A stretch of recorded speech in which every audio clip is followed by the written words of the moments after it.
Folks, this is Tom Opry, your host to the podcast where we ask the tough questions regarding man's impact on the world's wildlife. Raw and unfiltered, we strive to help you fully understand the real issues at hand. Our goal, ensuring the world's wildlife and wildlife habitat exists forever. Stay tuned for another edition of Shepherds of the Wild. You know, Dr. Geist, probably for the viewers and for the folks listening at home, give us a little bit of background on your academic studies, published papers, and some of the books that you've written. Well, I'm, of course, a Canadian by choice. I came to Canada in 1953 as a teenager from Germany. I'm of German and Russian extraction from Europe. And I was very interested in wildlife from day one. And I went to the University of British Columbia because of Ian McTaggart Cowan, who was the great mammologist at that time. We became very good friends. He became my supervisor in my PhD, and we remained lifelong friends to his very end. He died almost age 100, just shy of that. And 3 weeks before he died, he called me back. We had a very animated discussion about human evolution, believe it or not. This man was interested at age 100 in these things. Tremendous man. I went to the University of British Columbia, which had a very, very fine zoology department at that time, wonderful professors. It was, to me, one of the greatest joys in life to participate at the university. The enlightenment that you had there, it just simply was a great thing. I met there my absolutely wonderful wife. We were wonderful friends, and we married and stayed married for 53 years. She passed away 4 years ago, and I have been throwing myself into work ever since. Well, after I did my PhD, I was the first to study stone sheep in British Columbia, on the Spatsizi, that's the northwest corner of British Columbia. I'd also studied mountain goats at that time point. And this is where I had my first acquaintance with wolves, which were part of the normal fauna because they came by my cabin every 2 weeks or so. The timberlines were low. You could see them early in the morning when they arrived, and they stayed 2 or 3 days, and then they were gone.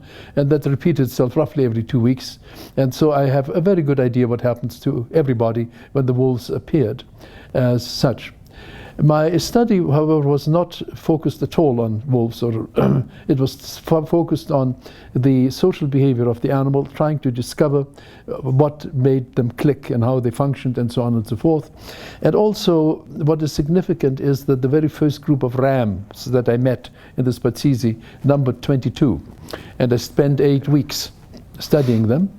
In other words, I was glued to the spotting scope from dawn to dusk, and the only time I was not behind the spotting scope is when it was howling and blowing and snowing and so on. The next population group of rams was in the next valley over. That was 15 as such. I mentioned that because in discussing the predator pits, which now have arisen, the wildlife deserts that have arisen, when people do meet mountain sheep, it is very rare that they see more than 4 rams together, and I saw 22 to begin with. I saw hundreds and hundreds of caribou there in the rutting season, and in the wildlife deserts that we are now developing in northern British Columbia as well as throughout Siberia, of course, you very, very rarely see one of those caribou and so on and so forth. So the point of the matter is that my ancient studies in the 1960s to this day provides me with insights, because just simply I saw things that I didn't understand then in their full dimension. I have published my first book in 1971. It won the Book of the Year award by the Wildlife Society. I published my first book on human evolution in 1978 because I had by that time accepted a position with the University of Calgary with the Faculty of Environmental Design, and they asked me to be the first program director for environmental science as such. And I very quickly realized that I had to understand human beings much, much more than, and when I began to look at human beings, I could not help but apply my understanding as a biologist to their biology, and that is something that anthropologists basically have not done. So for this reason, this book on human evolution to this day contains very, very original things, because of the very fact that very few people go cross rather than up and down into their own discipline. In other words, we all have a history, but we very rarely cross disciplines, and I specialized in that. When that book manuscript was sent to the publishers, it went to 19 reviewers. 18 said they could not review it because it was too complex and had too many subject matter. I've published a whole series of books. One series I published because I wanted to combine the best of photography I could possibly find with the best of scientific knowledge. So I published my book on mule deer, on pronghorns, on white-tailed deer, on bison, on moose, on elk, and so on and so forth.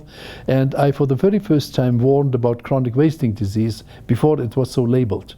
It was then known as some kind of scrapie, and that was 1991, and you can read about it all on page 169 of my book, Elk Country.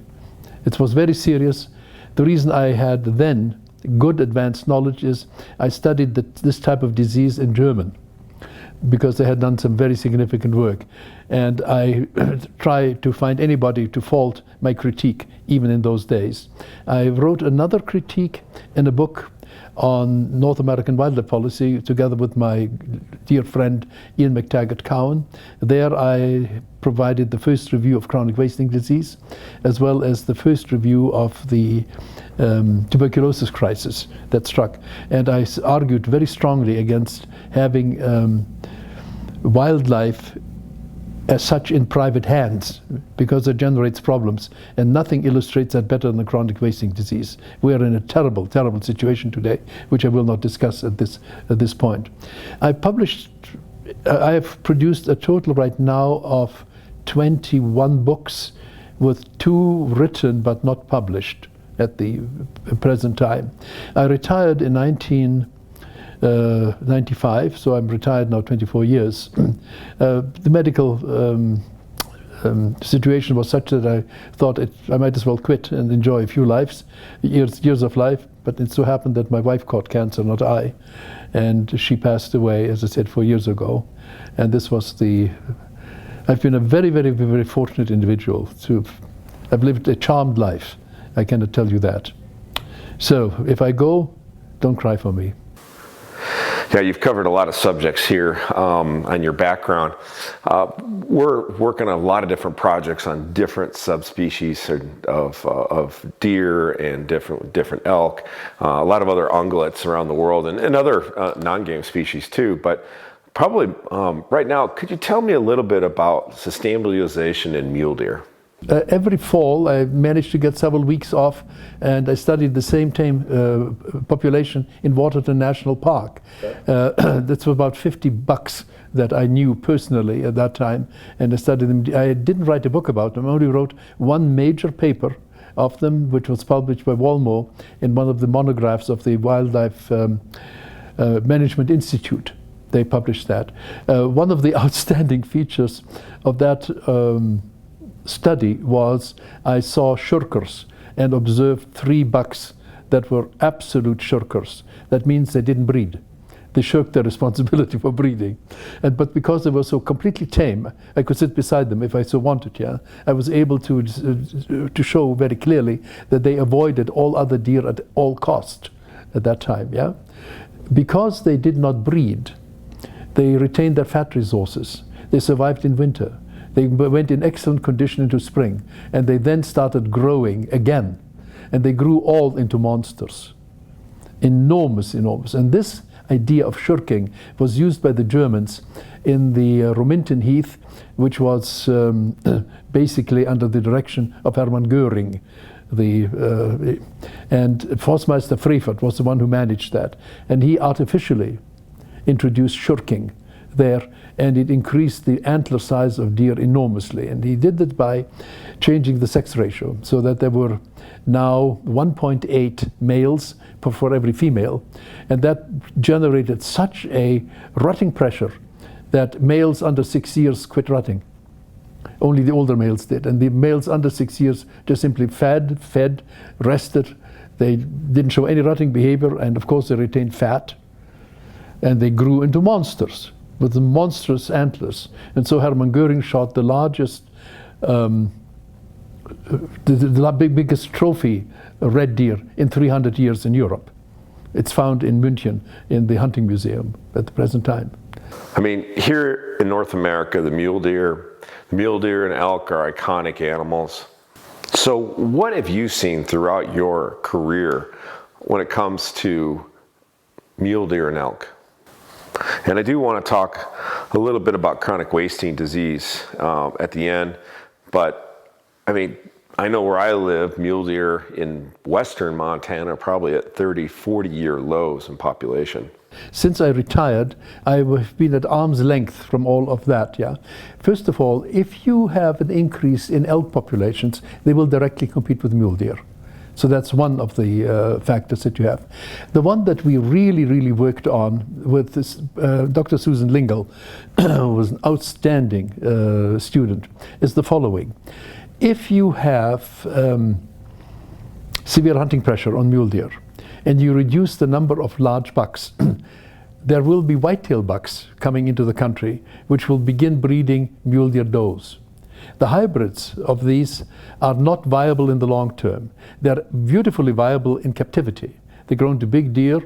They produce a lot of milk when they're bred and so on, big fawns. But in the wilds, they do not, because they have a totally mixed up anti-predator escape system. And I'll give you an example.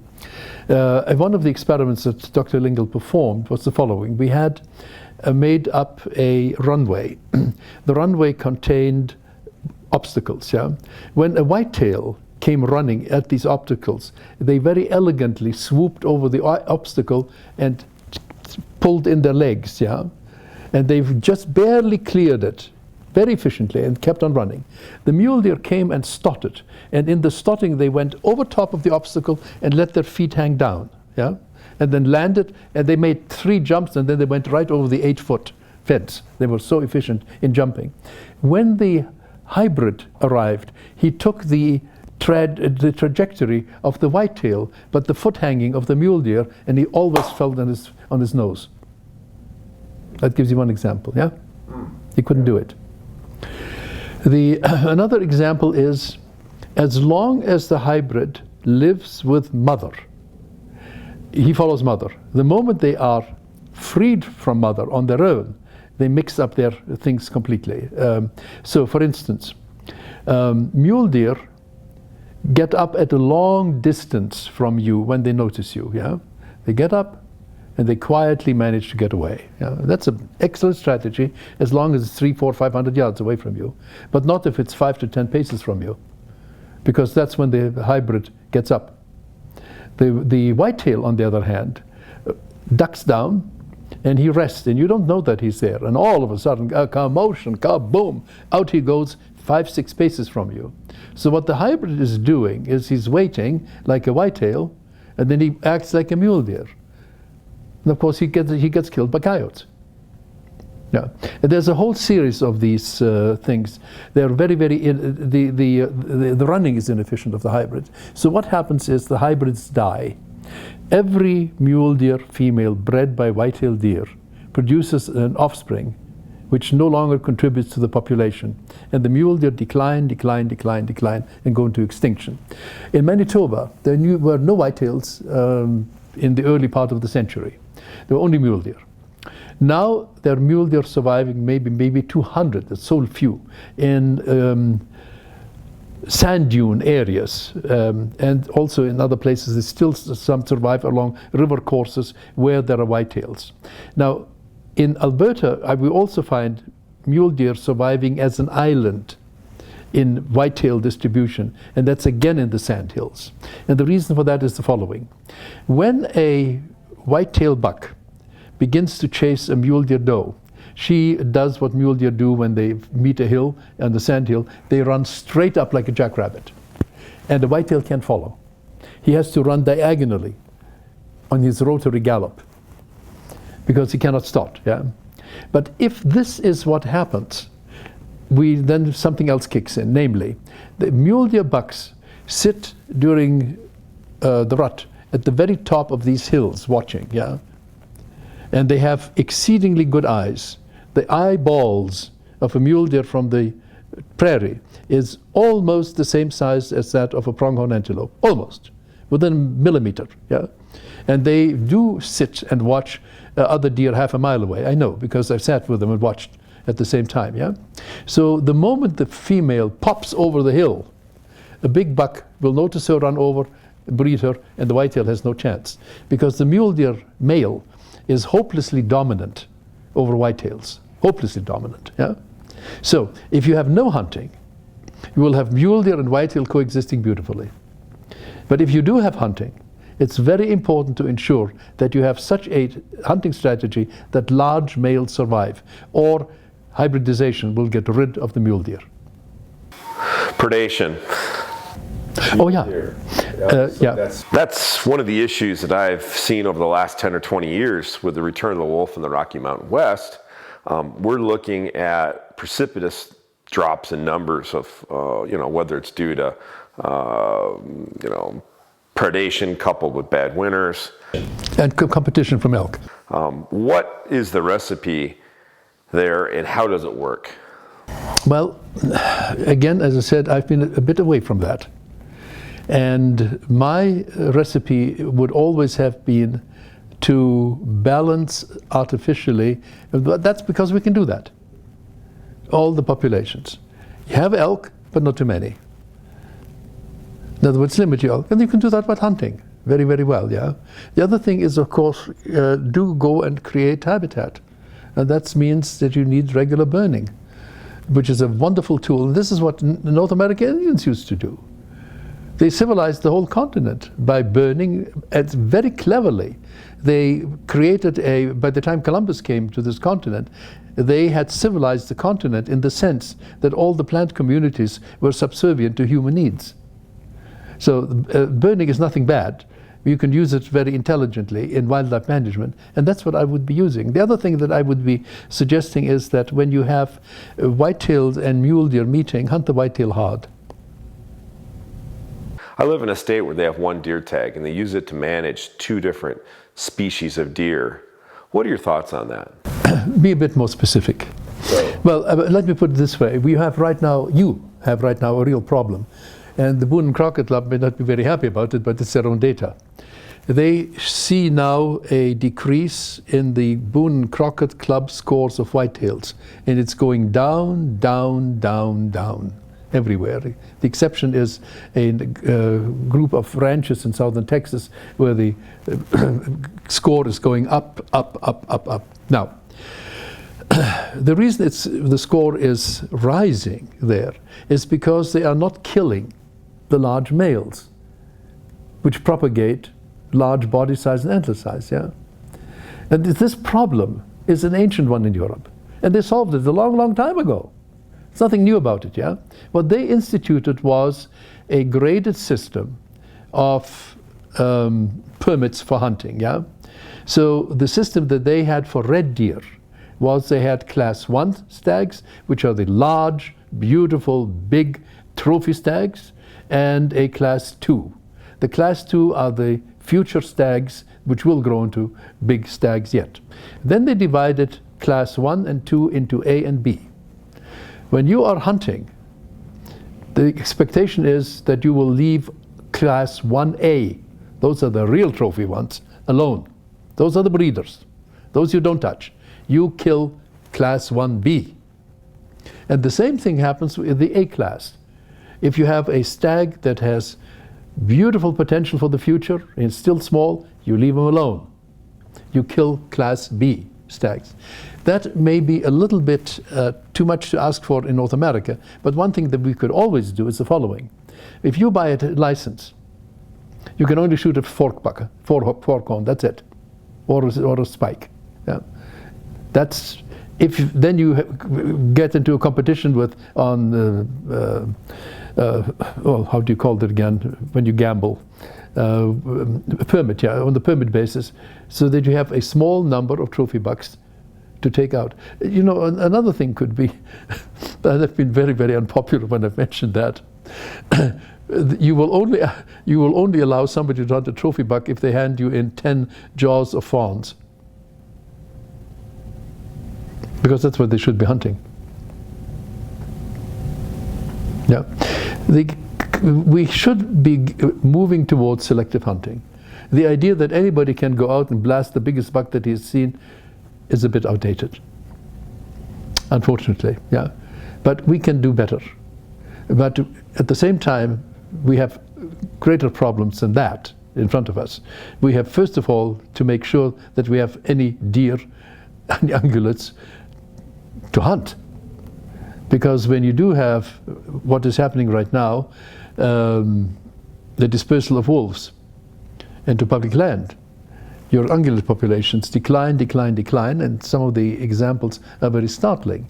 Like Yellowstone, with the northern herd of 19,500 decreased to 4,000, but the 4,000 were on private land, on ranch lands outside the park, because that is where they could survive. And also they were in hamlets, in little towns and cities all around, which previously didn't happen. And the moose in Yellowstone went extinct. I rode at the southern border of Yellowstone and into the park itself for 1 week in 2006. And we rode from daylight, from dawn to dusk, on horseback. We were almost never out of sight of absolutely superb moose habitat. This was September. That was the rutting season. That's when bulls move. We saw not a single moose. We saw not a single track. We saw not a single feeding site. If I ride a whole week in that, nobody tells me the moose are existing here. They're gone. What happened in Alberta in the similar circumstances is we had a decline of of elk in Banff National Park from about 2,500, and this was studied by the Canadian Wildlife Service while I was doing my own studies there in mountain sheep in the 1960s. And the wolves came in the 1970s. And after the wolves came through, we only had about 300 elk left. That was studied, and it was very difficult to count them because most of the time they were hiding and they were silent. They no longer bugled. Yeah. So that is what you get.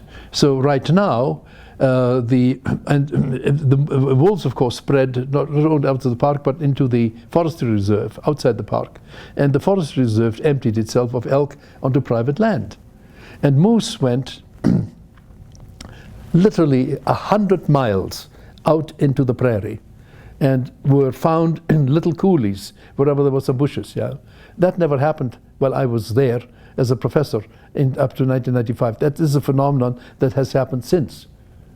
This is what moose do when they try to escape being eaten. Yeah? And the national parks for many decades know that most of the animals are sitting right in the cities, in Banff and in Jasper. Yeah? When the calving season comes, they try to calve behind houses and so on and so forth. Animals come and seek out the protection of humans when wolves are around and about. So for instance, in Vancouver Island, where I live, right now we have virtually a wildlife desert everywhere on the island, except in the suburbs, in the cities and around farms. That's where you find deer, because that's where they're safe. Yeah. What is the definition of a wildlife desert? Well, we don't have a formal definition, but it's very worthwhile discussing. What it means is that you have, let's assume you want to go and hunt in one of these areas. In the wildlife desert, you're going to be going for days and days and days and days and not seeing anything. In other words, like Chadwick, when he was hunting sheep, they couldn't find any. They had run out of meat from what they had shot something, a caribou I think it was, but I'm not so sure right now because I haven't looked at his writings for a while. But he describes very carefully, and he quite correctly says, this is due to wolves. Yeah? I think he does see a wolf. But when he sees two rams, They shoot them. One of them was the record ram. Because there is one other little angle. If you have a wildlife desert and you have a scarcity of ungulates, the surviving ungulates will be very big. That's when you get real trophies, because they have suffered surfeit of food. In these wildlife deserts, you have a tremendous growth of vegetation, because the ungulates are missing virtually, yeah? And this vegetation is taken advantage of by grizzly bears. And this is again something that you meet as the more you read of examples of where they go into wildlife deserts. Grizzly and brown bear in Siberia and northern British Columbia or the Yukon always crop up, yeah? That's understandable, because they have such a wonderful vegetable food and what is associated with it. And then when the few ungulates that are left have their calves, the grizzly bears are superlative in finding and eating those. So the wildlife desert is basically created by wolves. It's maintained by grizzly bears. And when the grizzly bear maintains the wildlife desert, even the wolves virtually die out. It's very rare that you see them, yeah? And so one of the startling thing is the people that are now hunting these wildlife deserts, and they come to some areas where some mountain sheep are clinging in excellent escape terrain.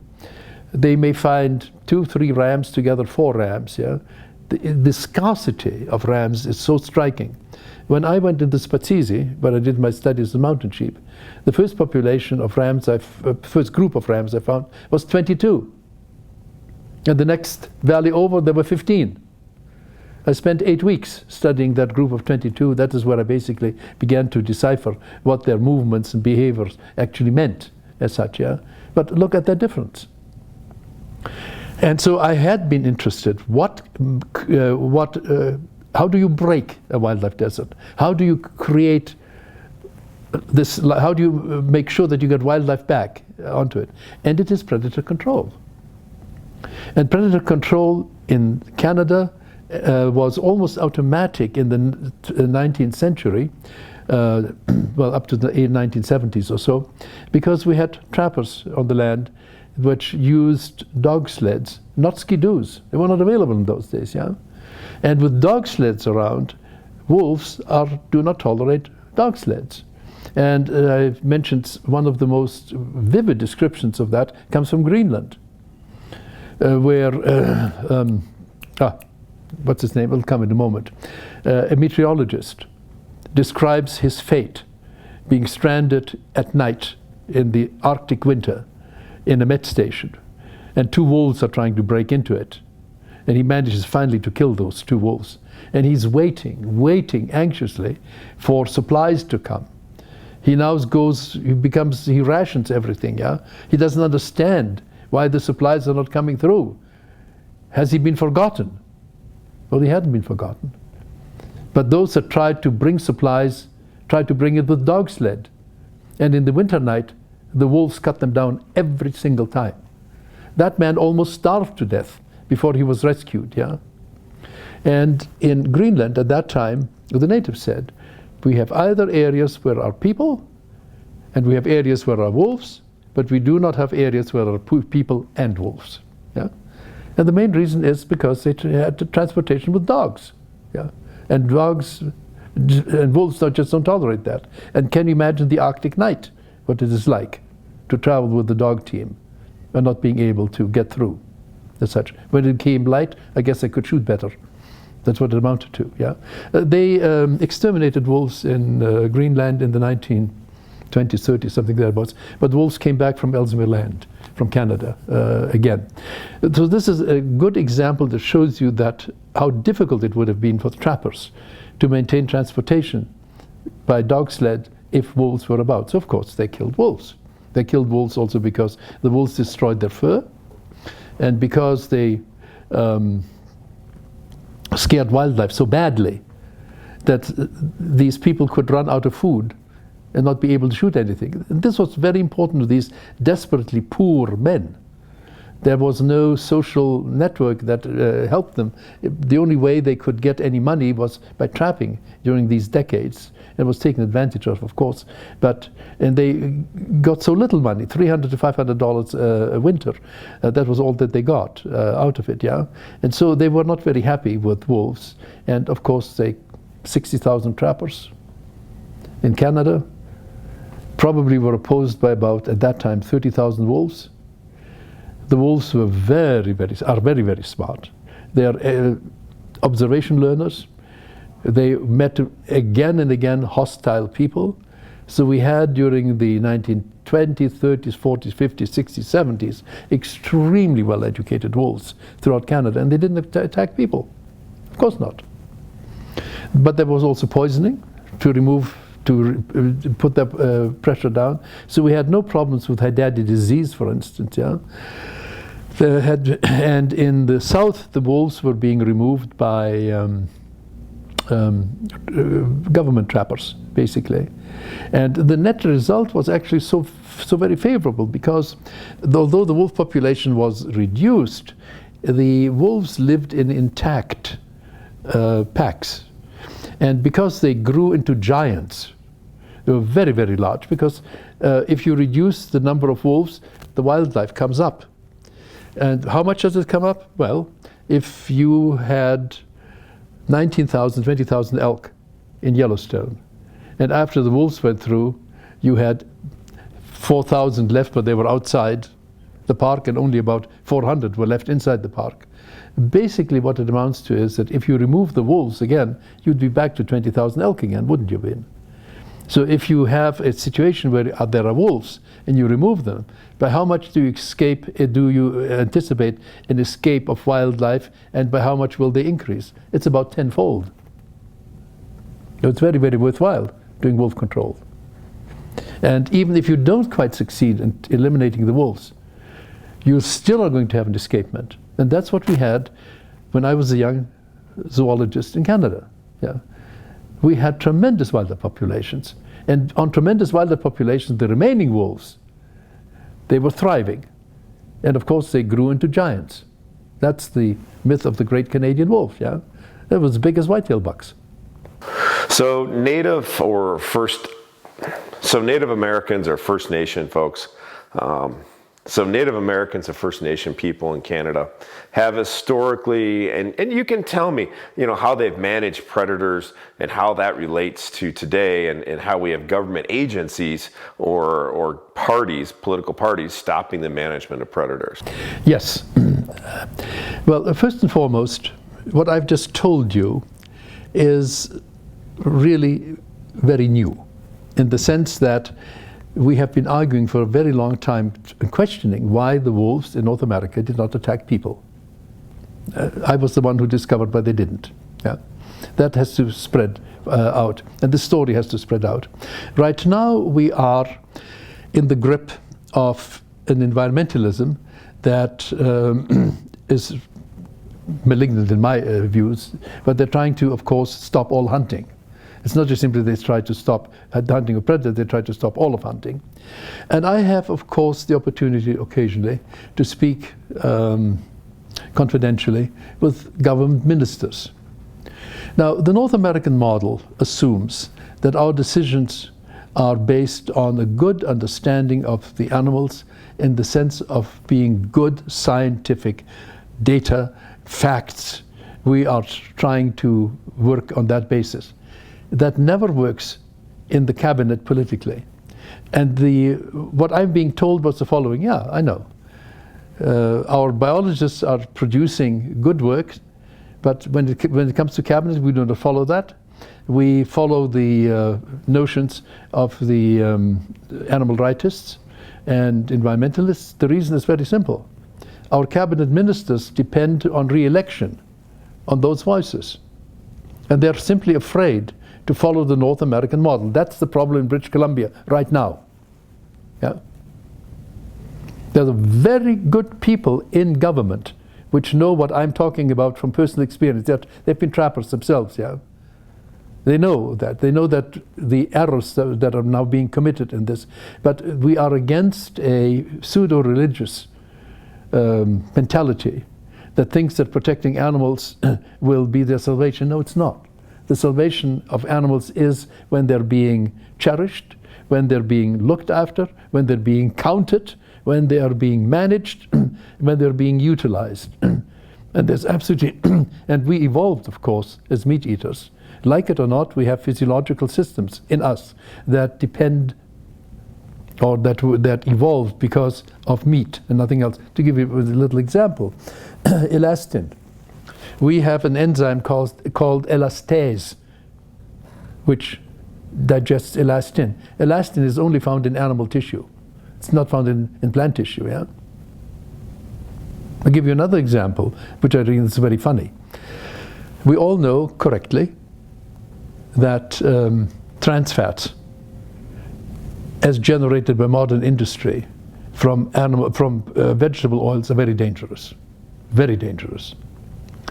But if you look at the labels of butter, of cheese, of milk, you'll find that there is a small amount of trans fats in these natural products. Well, the trans fat in this case is based on hydrogenation in the rumen of the cow or of the goat or of the sheep. It's a natural trans fat, and you and I have an enzyme that takes that trans fats and changes it into conjugated linoleic acid. Yeah? Well, that tells me, as an evolutionary biologist, that we've been eating meat for one hell of a long time. That we're that specialized in our biochemistry. Yeah? So we've always known that the best growth and development of human beings comes from a good, solid, diverse diet that includes animals, animal fats and animal meats and so on and so forth. And if we go away from that, it's just simply self-punishment. Could you say that humans in this technological age have no longer decided to put animals in as their primary diet? If they do that, what will happen to humans? By and large, you have underdevelopment of the body. Yeah? I have seen children that have been on a fanatical vegan diet. It is the grimmest thing. I mean, it's crime what happens then. These poor little things had bones that were so fragile they broke easily and so on and so forth. Yeah. And of course they have an underdeveloped brain at the same time. The point is, if we are sensible, we follow what we were evolved to do. And we evolved, yes, there were times out of necessity when native people were virtually vegans because they didn't have anything else to eat. And we can survive sometime quite well on it, yeah?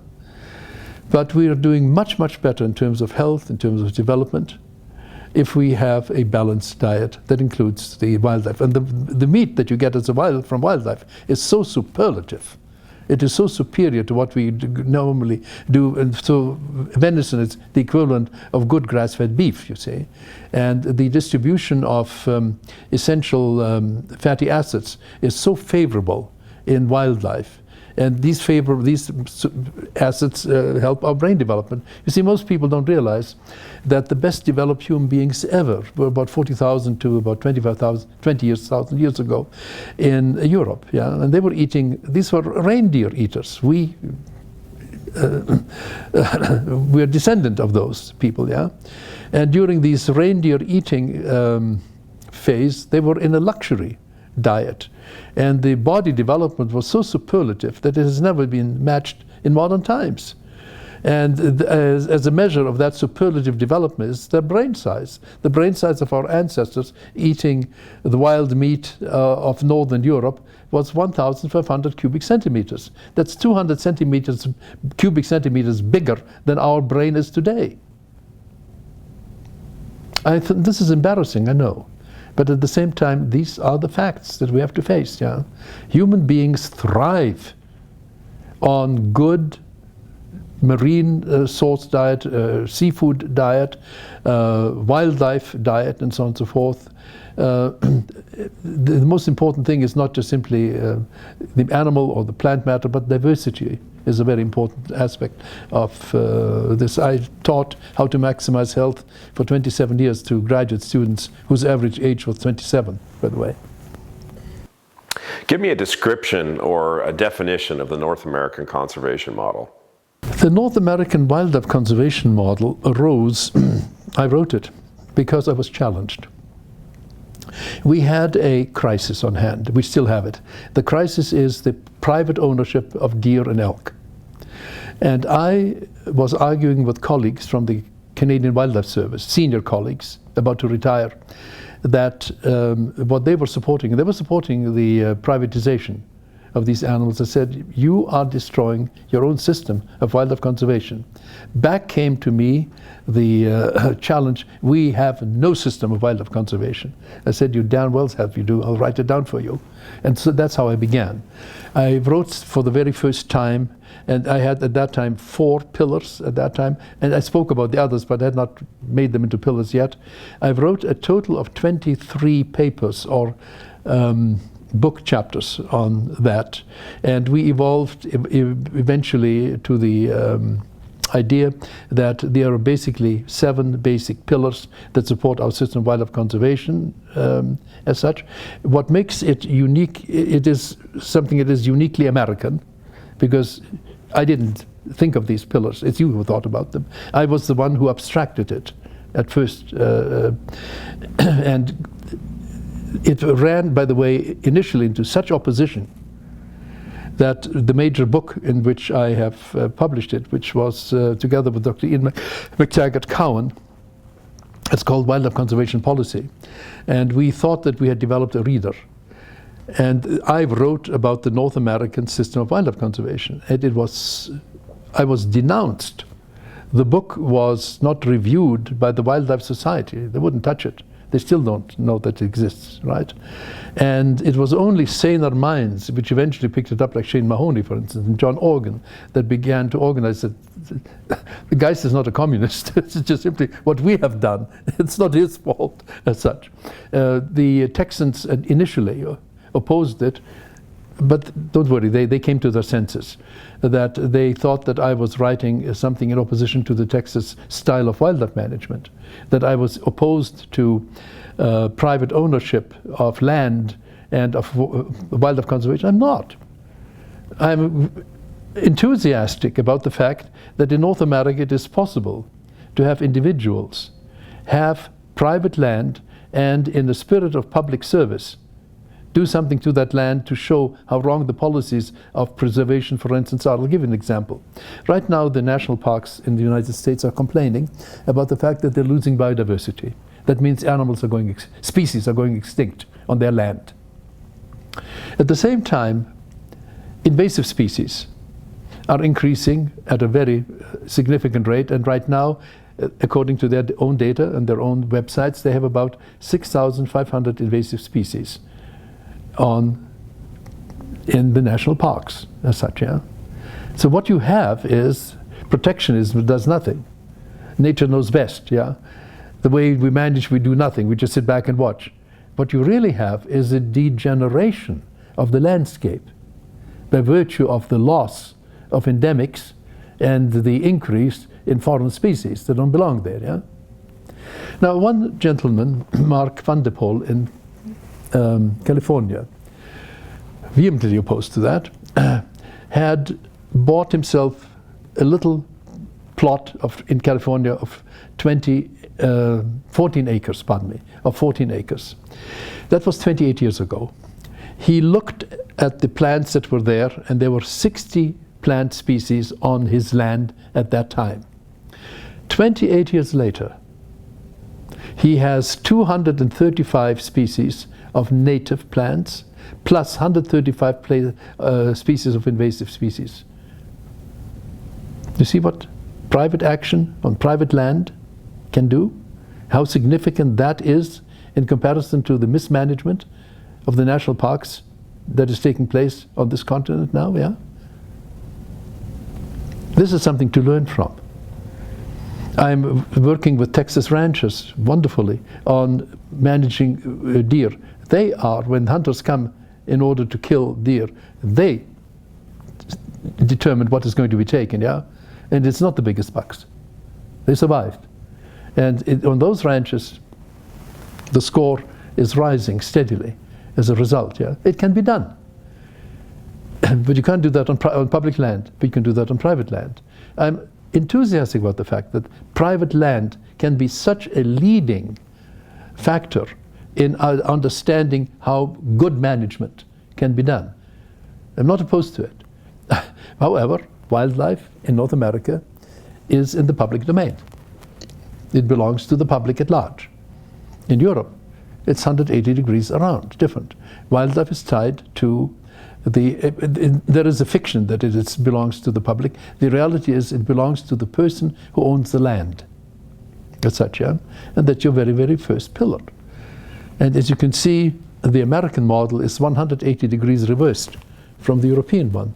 And that's exactly the case for every other pillar that we have. Now, the next pillar is you have a prohibition on the sale of wildlife that you hunt. In Europe, there's an open market in that. You can go and buy a game, yeah? That's again 180 degrees reversal, yeah? Another one. You have, and it's beautiful what you have done, you have universities that have programs in wildlife conservation and management. You have a wildlife society that is looking after qualification and so on and so forth. You have excellent training in wildlife. I'm a bit critical of it, of course, I would be, because I'm in it, and I think you are paying too much attention to administration, which is good in some regards. You have to have administration, but you're doing far too little in biology, and I've run into the problems. But the point of the matter is that you in North America are managing your wildlife, at least you have done that in the past, yeah, on the basis of well done research at the university level, yeah. Not so in Europe. There's no such thing as a position as a wildlife biologist. In Germany, the management is in the hands of the individuals that own the hunting rights to an area. Yes, they have clubs and so on discuss, but the individual is responsible for that, yeah. And what they do is up to them, and they communicate with their hunting newspapers amongst each other. But it's a totally different model, yeah. There is no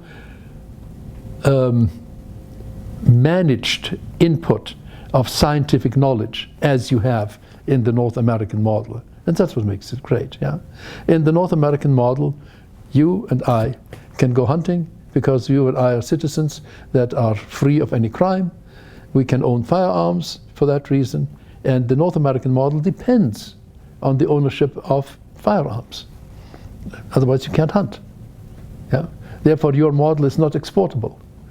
The Russians tried so hard after the collapse of communism, and I was involved in that.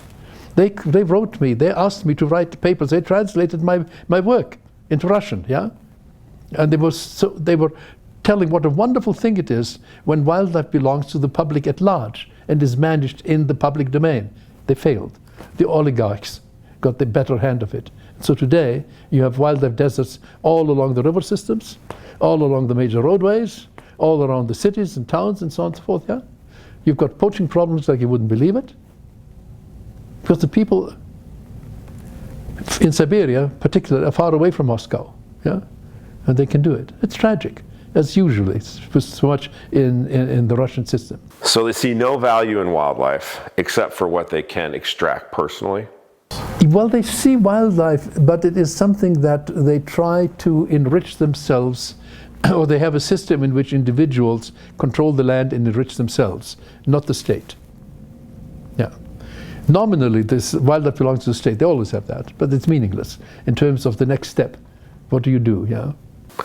So the North American conservation model has problems with the mismanagement of predators, or maybe the lack of management of predators. We've got the grizzly bear here. Let's talk about the grizzly bear. We know that there is no management per se, as far as utilizing sustainable utilization. It seems to be politicized what management's going on. What will happen to grizzly bears and all the other animals in the ecosystem? You will have collapse of the ecosystem. You see, that's what you're working towards right now. The collapse of the ecosystem is produced by oversupply of predators, which outgrow themselves literally. That's wolves and grizzly bears. And grizzly bears, as I indicated to you, will do fairly well if and when much of your wildlife disappears, because they will still have available the vegetation, which wolves cannot eat. You see, so they will do fine, and particularly if you do what you have done in British Columbia right now and completely shut down hunting for grizzly bears, you will have, for instance, females searching out human company with their babies because they are afraid of large boars. And the more large boars you have, the more likely it is that grizzly females will come into villages, towns, to protect their little children, basically. Yeah? They're not dumb. In Alaska, where you have, I'm quite sure you've seen the films where fishermen are fishing on the shores and the bears and so on and so forth.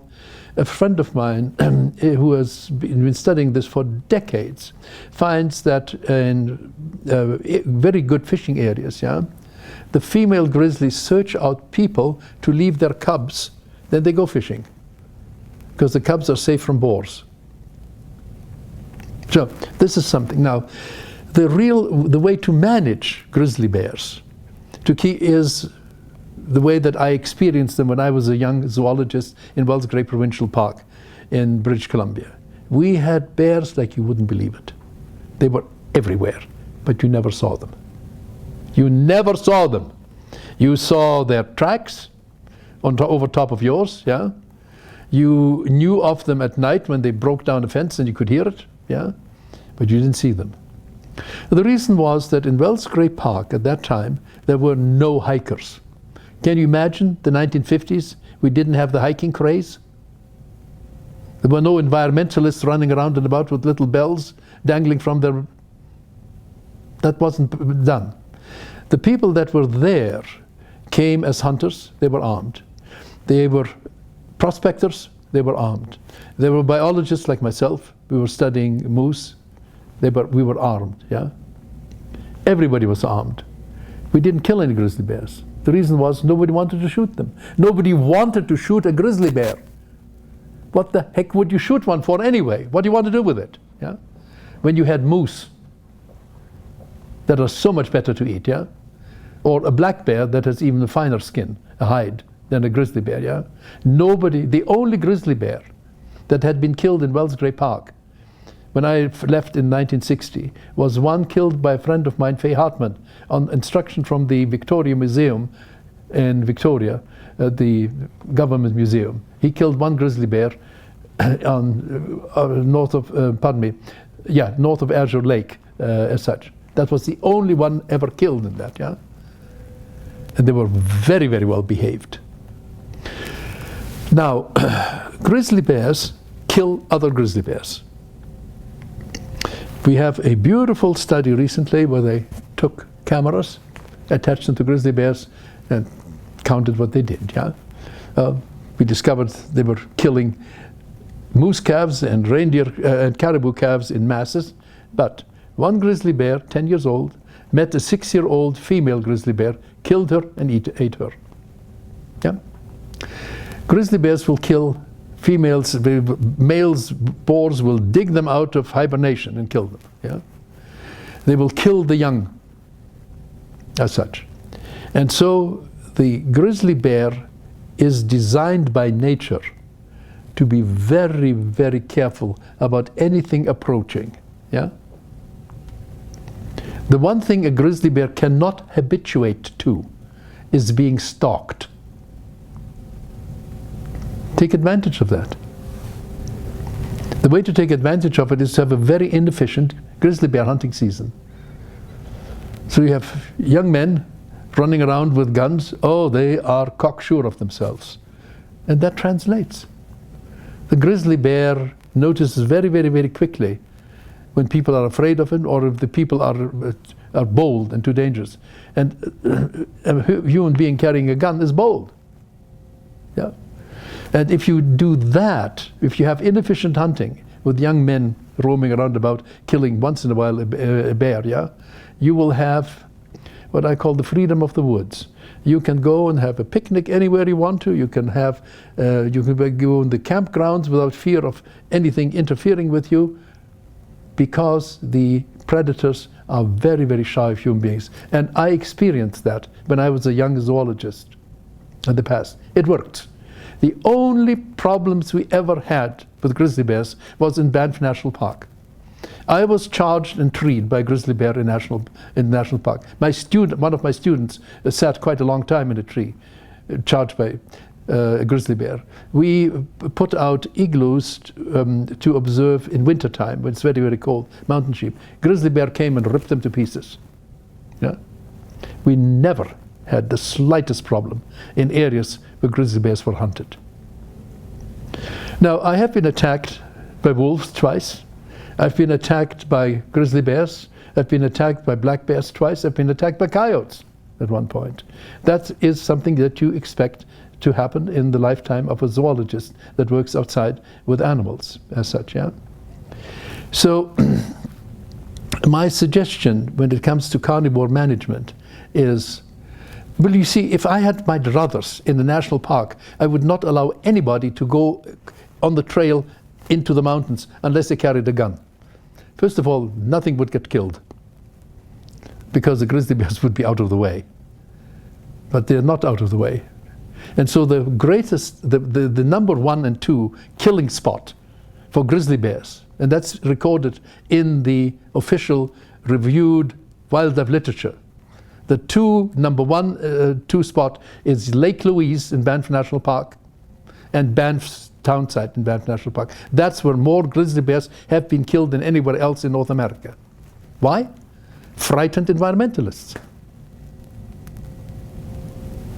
And so there is the joke going around about how do you distinguish the fecal matter of a grizzly bear from a black bear? Oh, it's simple. The grizzly bear fecal will smell like pepper and there will be little bells in it. You see? So what's the future? We have the politicization, politics are involved, you know, we've got wildlife conservation being politicized here in North America. We have a large section of, or at least the vast majority of society in Western civilized society that is completely out of touch with nature. I mean, there was a survey done not long ago where 47% of high schoolers in the public school system of Chicago didn't realize the burger came from an animal. I believe you. I believe you, yeah. So what does the future hold? Well, as I said, we have today a society in which everybody is an expert and can hold their views, and we act as if we can respect that. I know that. The example that I just gave you in Banff National Park, where the wardens were killing grizzly bears, yeah, because it was too dangerous to let them go, and they were afraid of lawsuits. But the root cause of that was environmentalists. There was a public that was afraid to go on the trails because the grizzly bears were, well, a little bit obnoxious, to say the very least, yeah? And they were right. They were dangerous, yeah?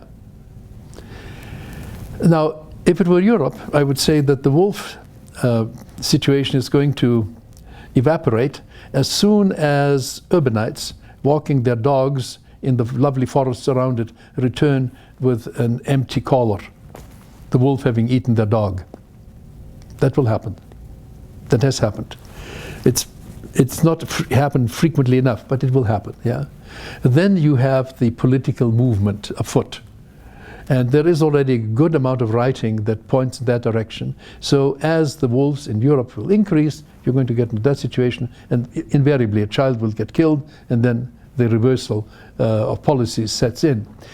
Well, it's very hard to say what will happen in North America along that line, in part because America has been very much a leader in opinions. Scientists in Europe have been trying to follow the North American model and try to publish in English and so on and so forth. So you have a tremendous influence. But first of all, you have to be clear what exactly is your opponent after. Your opponent is after the destruction of hunting in the first instance. They think that the way of the future is to have vast wilderness areas from sea to sea with cities embedded in it, and with some connectivity between cities, but only some connectivity, and the rest being glorious wilderness. Yeah, this is a very foolish conception.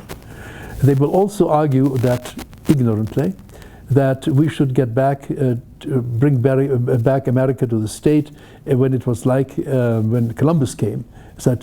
Because at that time, they say, North America was ecologically sound because very, very wise native people were looking after the land. There were not very many of them, and this was an ecological heaven. Well, it was not.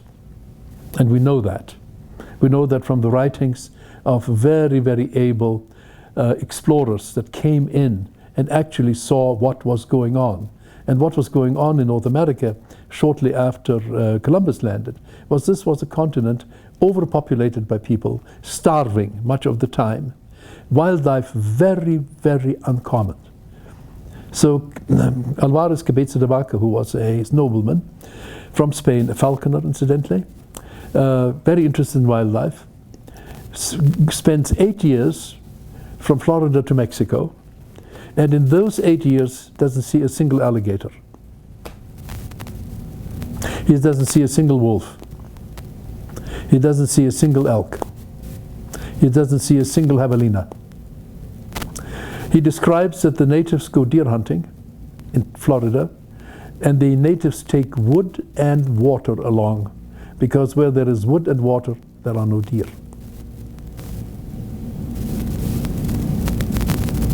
The whole landscape at that time was civilized by natives skillfully burning all of the landscape in such a fashion that the plant communities were serving human needs, human food. The eastern hardwood forest is not nature. The eastern hardwood forest is a man-created nut garden. Yeah? And so Cabeza de Vaca, who does not understand burning, by the way, who complains that wherever he goes the natives are burning. And he thinks that they're trying to burn so to get some snakes that come out of the fire to eat, yeah, or some lizards. Because the natives are so hungry at times, they don't mind picking up insects and eating them along the way. Yeah? They're mainly vegans because out of necessity. So he describes the following. He says, in Florida, there is a large amount of tall forests of old nut trees, basically. Yeah? And these nut trees, and this is the important part, are usually scarred by lightning. So why are there no forest fires? You see? The natives controlled the fuel. Lightning could strike these giants, they wouldn't burn. The landscape wouldn't burn, yeah? And then he describes what all these species were. And they are what the Europeans at the same time called mother trees. The mother trees were producing mast. And in Europe, this mast was used to feed pigs and so on, yeah? But in North America, it was the same. There was the butternut and the hickory and, oh God, what species after species. And the Spaniards were aware of that and described that, yeah? But he didn't clue in that these magnificent meadows that he saw throughout, that he thought would be so wonderful for raising cattle, were artificial meadows created by humans, basically to hold some wildlife or some food. For instance, also, if you have a severe reduction in wolves, you have an automatic increase in the so-called mesopredators. That's the little guys. That's the mink, that's the skunk, that's the weasels, that's the otter, that's the raccoon, so on, and foxes and coyotes and so on. When you have a severe reduction in wolves, these things come up and they hit very hard the waterfowl brooding areas and the spawning fish areas. Yeah, when you have mesopredators everywhere, there's no fish to eat, no waterfowl to eat, and this is what Cabeza de Vaca finds. You are astonished that, yes, there are a few ducks around, but he doesn't see any snapping turtles. The people are not eating freshwater fish. The only time they're eating fish is on the seacoast. Yeah? This is a direct ecological consequence of the Native Americans removing the wolf, in Florida in this case, yeah? So Native Americans, you asked me about it. Some liked the wolf because as long as the wolf was present, the mesopredators were not. And therefore fishing and harvesting waterfowl was good, was excellent. It produced food, yeah. So from that perspective, the wolf was useful. Others hated them, of course, and got rid of them. So let's go back to Lewis and Clark and coming here, and prior to Lewis and Clark, there's this description we hear of vast, tens of millions of bison stretching from Ohio River Valley to the Rocky Mountains, millions of elk, and 3.5 million bighorn sheep, deer in all the plains. So if this is going on in the southeastern United States to Mexico, that's right. That's right. What was going on the rest of this area? I mean, the anti-hunters paint a picture of Valhalla of wildlife. Yeah, okay. Before European settlement. But what you're saying is not true. Correct, it's false. And the reason it's false is the following. Because already with the second expedition into Florida, which was the De Soto expedition of 1539, he brought in 600 pigs.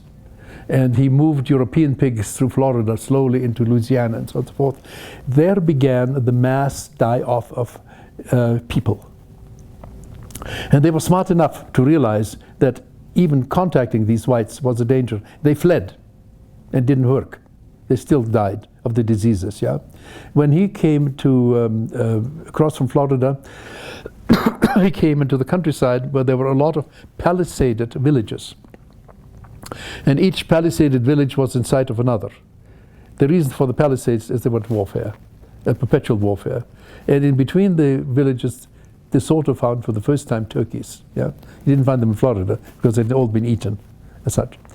Once the American native human population collapsed, and the minimum is 56 million, and they collapsed within 100 years. And I suspect that is way underestimated. I suspect there were over 120 million people. Yeah. When those millions collapsed, you all of a sudden had wilderness. See, you had buffaloes exploding at that point. And they went east and west, yeah?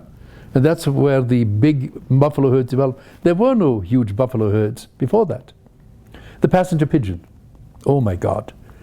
The Spaniards that went in the early 15th century didn't see that. They don't describe the passenger pigeon. In the archaeological record, it's a rare bird. So what happened? Well, what happened was after the demise of human beings, of the red man, North American, because of European diseases and genocide, by the way, yeah. All these nut gardens that they had developed, all the fruit trees that they had developed were standing unharvested. And the passenger pigeon exploded.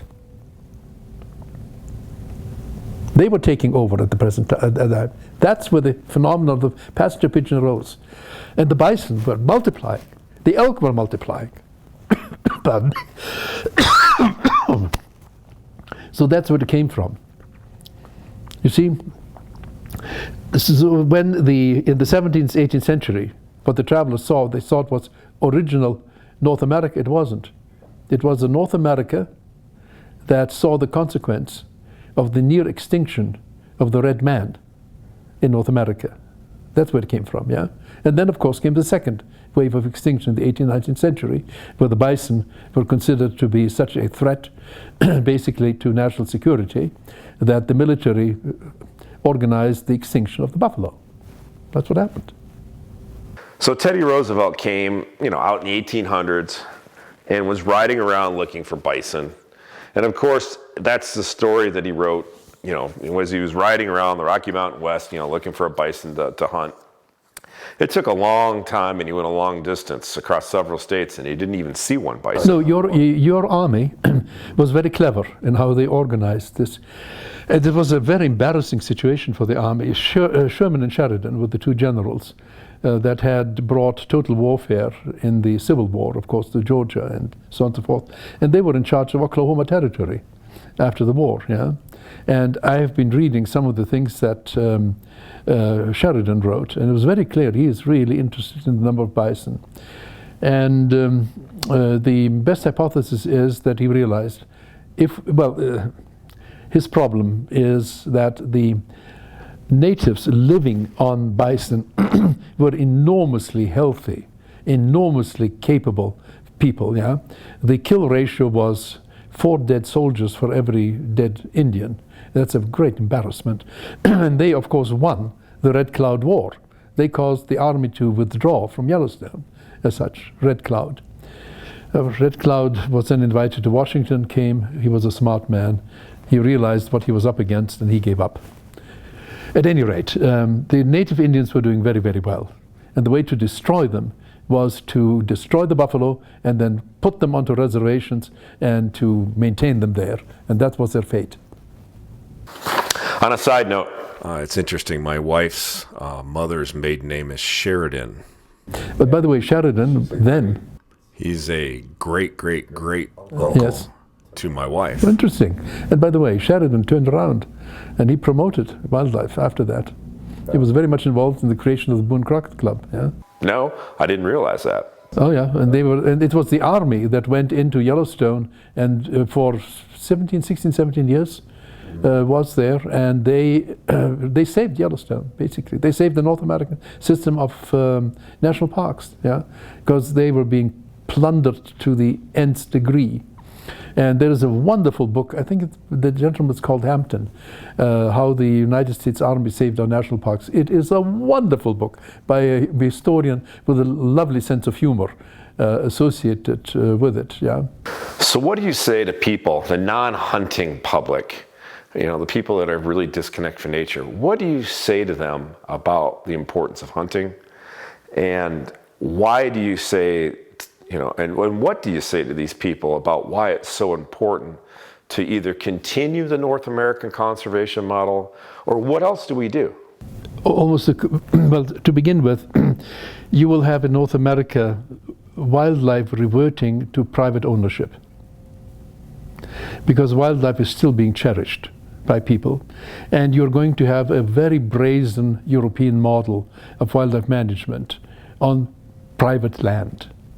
That will, and so the wildlife will then become again something that will be offered for sale in the marketplace, and there will be drives to improve the trophy quality and so on and so forth, unbounded at the present time. There will be very, very few predators around, of course, because once the wildlife is abandoned and there is no official way of maintaining wolves and bears on private property, they're not welcomed. And they will be destroyed, basically. Also, you will, over large areas of land, wildlife will be subject to very severe poaching pressure, as has been the case in Kenya, where the wildlife was lost. And it's a horror story, because there are lines and lines of snares sitting there now, catching everything in sight. Once you lose the hunters, there's no point counting wildlife. What do you want to know how many there are? They're all protected, aren't they? But the result is, because there's nobody looking, nobody watching, you have given the land over to the criminal. You've given over the land and the wildlife over to the criminals for full exploitation, and they will exploit it fully as well. So these are the two things. And you have some marvelous, marvelous writings by Terry Gross, who, for instance, was one of your great wildlife. Well, he was a game warden in California originally, but he rose in rank. He was instrumental in getting this marvelous facility in Ashland, Oregon, the Forensic Wildlife Laboratory operating. I invited him over to Calgary, where he gave a magnificent lecture. I still have it. I'll gladly give you the tape. It is a fantastic lecture. And he describes the real problems that you have when people decide to take advantage of the wildlife in a criminal way. By the way, the biggest killer of wildlife that he caught was a judge. And he caught quite a few very, very, very high-ranking individuals in the act of... See, once you have wildlife on private property, there is the notion of entitlement. And there is excess killing taking place. And that used to be the case. He describes that in clinical detail. He's written quite a few books by now. I highly recommend it. Terry Gross. And it will open up your eye just how big the problem of wildlife poaching is today, let alone when you abandon wildlife. As long as you have hunters, you have somebody interested. Turkeys were virtually exterminated in this land. It was hunters that brought them back. Now turkeys are widespread. Elk were down to a few thousand, basically in Jackson Hole, Yellowstone. Take a look where they are found today and where they come from, Yellowstone and everywhere, yeah? We have a marvelous population of elk precisely because of hunters and hunting. It is a very wholesome thing that they're doing. And do you think that you can maintain predators when you wipe out all the herbivores? As they will be wiped out by poachers and will be, or for that matter, with the carnivores themselves will be wiped out on private land? It's a very stupid thing to do, to think that protectionism or in legal terms is effective. It's not. When you quit hunting, you abandon wildlife. We have this in India, we have this problem in Africa at the present time, and there is very little hope for it. The best way to conserve wildlife is to make it valuable to individuals which spend a lifetime looking after it, protecting it, which find their joy in it. And frequently you find this on private land, of course. You've got some marvelous wildlife populations on private land, but you also had marvelous population on public land. And I experienced that as a young zoologist in Canada. So government's got to do a better job of managing wildlife. Yes, and they have to be not afraid to manage, because the environmentalists are really down on us, because what rankles them is that our model is based on science and knowledge. Yeah, it's a hands-on model. What they think should happen is nothing. Let God do every conservation work. God doesn't do it, because the landscape deteriorates. They think nature knows best. Well, it doesn't. Never has. So the byproduct of what we have here is, the initial colonization of Europeans is a reflection of the loss of resource utilization by the original inhabitants. And that's what these people see, and that's what these people have in their head, is this perfect utopia. By the way, there were areas where natives were starving. There were other areas where they were doing very well. And on the eastern coast, the French that came down warned the king in France not to go in and to try to colonize the land. The people were too perfect, too beautiful, too tall, too handsome. They said they were too good a fighter. This is what ultimately stopped the Norsemen, which spent almost 400 years in Newfoundland before Columbus did that, yeah? And so these native North Americans knew how to look after themselves. And that's, of course, is the reason why Sherman and Sheridan decided to rob them of their substance. I mean, it's similar to what happened in the Dark Ages, in European warfare. Armies would go and destroy all the resources. As soon as the harvest was in, that is when the army would go and start destroying and burning everything. I mean, they would go on their attack. But when the Spaniards, and they describe it openly, they are looking for the storage bins that the natives had, which they themselves, they were starving, yeah? They had, and they ruthlessly picked them up and used them themselves. Oh, it was quite a grim situation, to say the very least. Thanks for listening. You can find this podcast wherever great podcasts live, including on the Shepherds of Wildlife Society website at shepherdsofwildlife.org. Please tell a friend, and let's save wildlife together.